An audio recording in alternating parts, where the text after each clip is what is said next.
Halo, selamat datang.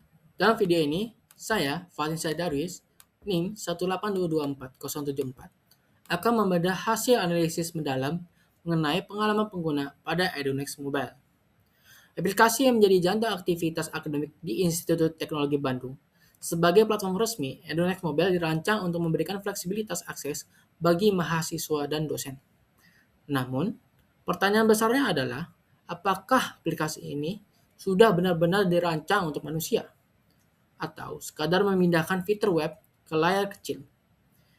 Berdasarkan pengamatan awal dari kelompok saya, meskipun secara fungsional aplikasi ini lengkap, terdapat indikasi kuat bahwa proses adaptasinya belum sepenuhnya menerapkan prinsip human-centered design, yang menyebabkan kenyamanan pengguna belum optimal.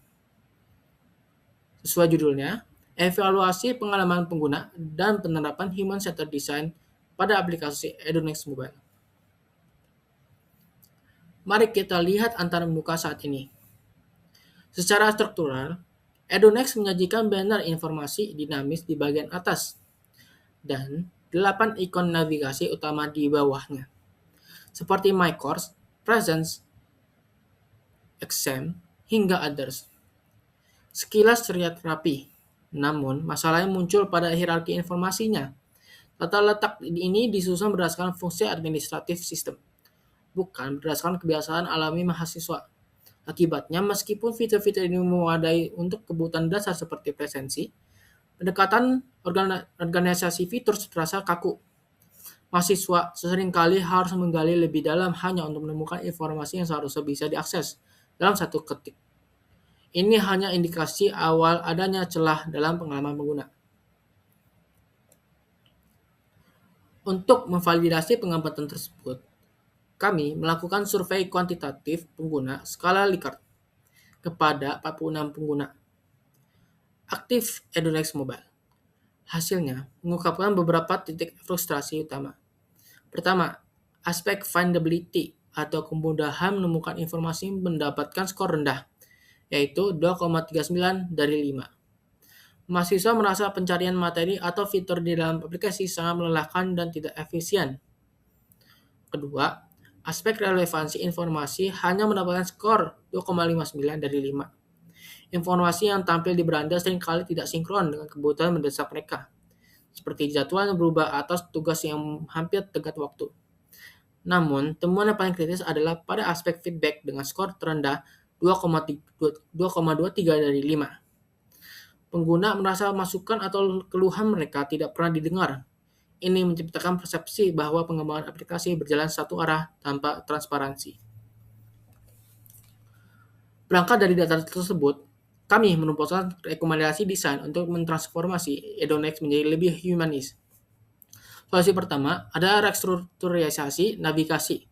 Kami merekomendasikan penyederhanaan menu berdasarkan prioritas akses mahasiswa. Fitur yang paling sering digunakan harus menjadi yang paling mudah dijangkau, mengurangi beban pencarian yang selama ini dikeluhkan. Solusi kedua, dan yang paling krusial, adalah membangun sistem umpan balik tertutup. Aplikasi yang harus menyediakan fitur pelaporan masalah yang transparan, di mana mahasiswa bisa melihat status laporan mereka. Ini akan menjawab rasa frustrasi pengguna yang merasa diabaikan. Ketiga, personalisasi kontekstual. Halaman beranda tidak boleh lagi statis. Ia harus berfungsi sebagai asisten cerdas yang menampilkan kartu tugas terdekat atau kelas berikutnya, secara otomatis mengatasi masalah relevansi informasi yang rendah tadi. Yang keempat, antarmuka intuitif. Konsistensi visual untuk mengurangi beban kognitif pengguna. Terus, apakah perubahan ini akan berdampak? Sesuai data kami, menjawab iya. Responden memberikan skor persetujuan yang sangat tinggi, di atas 4,2. Ketika ditanya apakah keterlibatan mahasiswa dalam desain akan meningkatkan kepuasan mereka, ini adalah bukti valid bahwa mahasiswa sangat menantikan perubahan.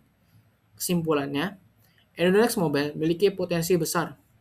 Dengan bergeser dari pendekatan yang berpusat pada sistem menjadi berpusat pada manusia. Aplikasi ini tidak hanya memudahkan kegiatan akademik, tetapi juga memberikan pengalaman belajar yang menyenangkan. Sekian dari saya. Maaf jika ada kesalahan dan terima kasih sudah mendengarkan.